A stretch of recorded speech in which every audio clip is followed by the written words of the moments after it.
Акация идеально подходит для образования живой изгороди.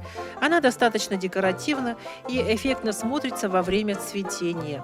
Ею можно замаскировать некрасивый забор или сформировать невысокие бордюрные изгороди вдоль дачных дорожек. Для того, чтобы образовалась густая изгородь, саженцы сажают на расстоянии приблизительно 20-30 сантиметров друг от друга.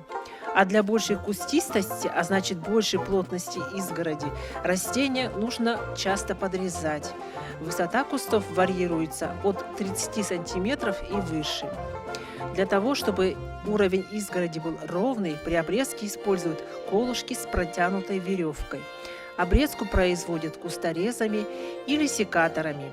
На более крупные срезы наносится специальное средство для защиты растений от инфекций и осадков.